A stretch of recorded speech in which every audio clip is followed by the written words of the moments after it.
It is August 23rd, 2021.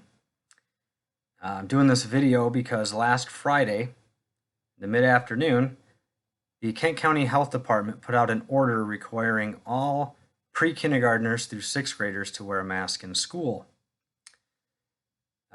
This was done despite the fact that local school boards for the respective districts within Kent County have already made determinations on this, and the fact that we have a lot of school districts starting school today. My kids are starting on Wednesday. So there's not really much time for parents or local school administrators to react to this. They're kind of just going to have to take it, which I would argue is not very fair and not very democratic. Now, there's been an argument that the governor's not making these decisions at the state level, so why don't we just let local control take its course? Why don't we just let local health departments see what's going on in the local district and let them make the determination? Well, there's a couple issues with that. I would argue the local control argument would best be had at the local school board level. The local school boards are elected officials.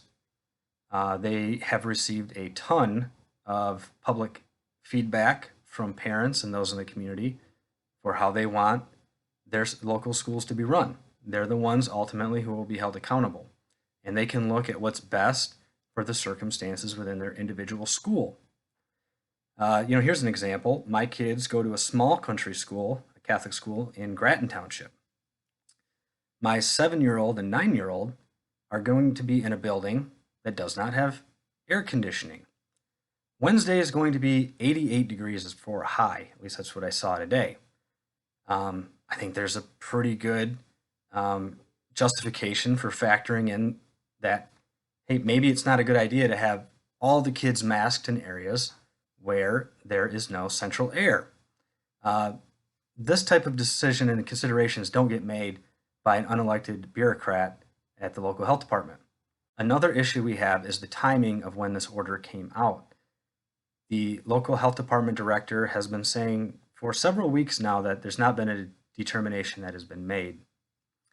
Well, what we see is he was on a radio show as late as Friday morning around 9:30 to 10 o'clock, where he said there had not been a determination. And if you look, this document this order came out with, it's very technical. It clearly was drafted by attorneys. It was coordinated with another county, Ottawa County. That takes time to coordinate that.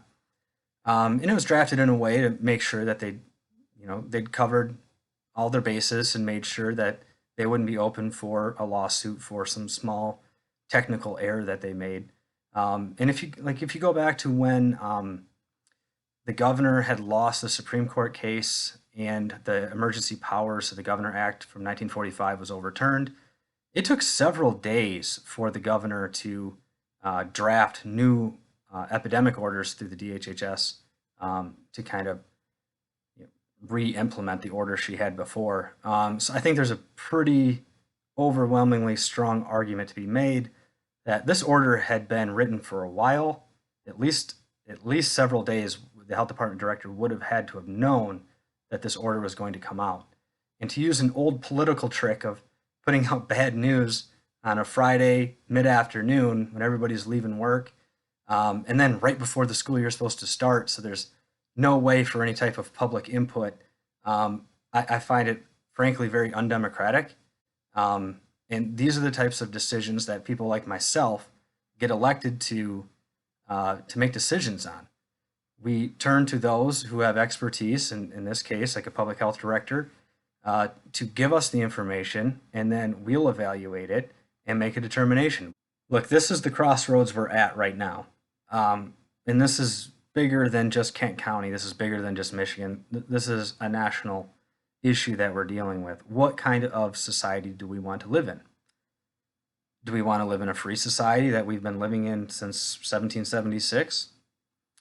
Or do we want to live in a society where a few people know what's best for many people and they will force those decisions down to everybody else? I don't subscribe to that. I subscribe to people having civil liberties. I spent 7 years in the Marine Corps upholding that. And I can't just sit idly by and let some unelected healthcare director make decisions that impact not only my kids, but literally thousands, tens of thousands of kids in my district. And just parental input is just cast aside. That is not right. I understand the desire to do what is best for kids. I have that very same goal in mind, but there are many other things to factor in when when making a decision of this magnitude. I encourage the health department director to rescind this order immediately. It is unjust the way that it was put in place, and it's not his decision to make in the first place. So I will, with my colleagues, continue to look at ways that at the state level we can use our constitutional authority to have the decisions made at the local level where they should be.